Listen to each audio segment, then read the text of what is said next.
Today on Abbreviated Bios, we will look at the first great historian in the U.S. He also established the U.S. Naval Academy. His name was George Bancroft. I'm Stephen Yoder. George Bancroft was born on October 3rd, 1800 in Worcester, Massachusetts. He was the eighth of 13 children of Congregational minister Aaron Bancroft and his wife Lucretia Chandler. Bancroft graduated from Harvard in 1817. The next year, he went to Europe and entered the University of Göttingen. He graduated 2 years later as a Doctor of Philosophy and Master of Arts in Theology and Philology. While at the university, Bancroft studied under Hegel and Schleiermacher. He met people like Alexander von Humboldt, Goethe, Lafayette, Albert Gallatin, Washington Irving, and Lord Byron. These experiences would later influence his history writing. As a young man, Bancroft stated, "The plan of life which I have adopted indicates very clearly that I must become either an instructor at the university, or a clergyman, or set up a high school." Bancroft would try all three of these professions, but they would not take in the long run. Starting in 1822, he tutored Greek at Harvard and preached in and around Boston. In 1823, Bancroft published a short book of poems. He also founded and taught at the Round Hill School from 1823 to 1831. His teaching was based on German methods. He sold his interest in 1831. Bancroft stated, "That was the kind of occupation to which I was not peculiarly adapted, and which men of inferior abilities and attainments could have succeeded as well." Bancroft married Sarah H. Dwight in 1827. They had 3 children, only one of whom lived to adulthood. She died in 1837. He married widow Elizabeth Bliss in 1838. During the 1820s, Bancroft was writing in periodicals like the North American Review. He published the first volume of the History of the United States in 1834, the second volume in 1837, and a third in 1840. Those volumes concentrated on the colonies and was written expressing the ideas of Jacksonian democracy. George Bancroft became very active in Democratic politics. In 1837, he was appointed to be collector of the Port of Boston by President Martin Van Buren. In 1844, Bancroft became a delegate to the Democratic National Convention.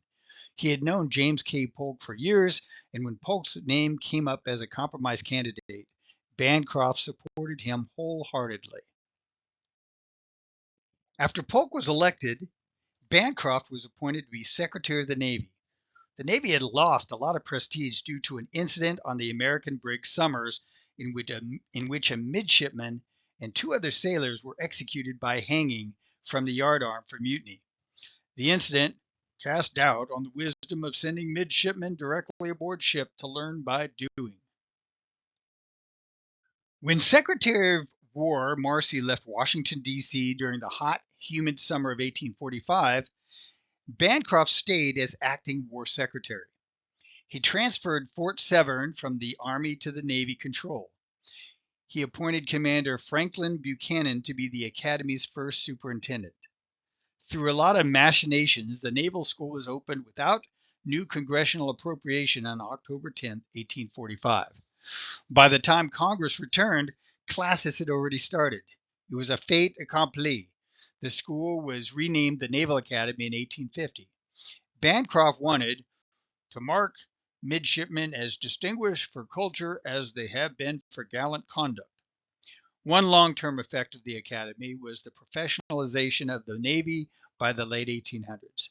The Academy gave the new officers a foundation of knowledge to do their jobs well. As Secretary of the Navy, Bancroft also encouraged the growth and importance of the Naval Observatory.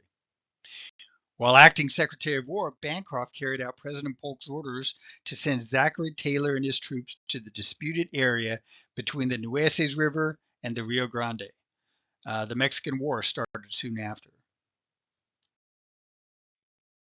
After serving 18 months as Naval Secretary, Bancroft was appointed by Polk to be Minister to Great Britain.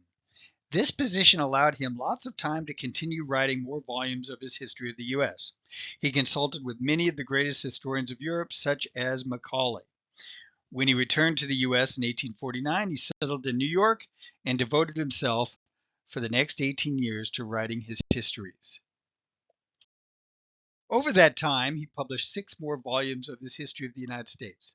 As the Civil War approached, Bancroft allied himself with the Northern Democrats who opposed slavery and secession. He was critical of Lincoln at first, but later grew to respect him. Lincoln sometimes consulted with Bancroft for historical precedents for some of his decisions. After Lincoln was assassinated, Bancroft delivered a memorial address on the life and character of Abraham Lincoln to the House of Representatives. Later that year, he wrote Andrew Johnson's first annual message as president in December of 1865. Johnson would appoint Bancroft to be minister to Berlin, an office he would keep under Grant until 1874. He returned to the U.S. in 1874 and settled in Washington, D.C. He finished volume 10 of his histories that year, then set about rewriting them all. He brought out a 6-volume revised edition in 1876. In 1882, he published a 2-volume history of the formation of the Constitution of the United States. In 1889, Bancroft published Martin Van Buren to the end of his public career. Bancroft died on January 17, 1891 in Washington, D.C.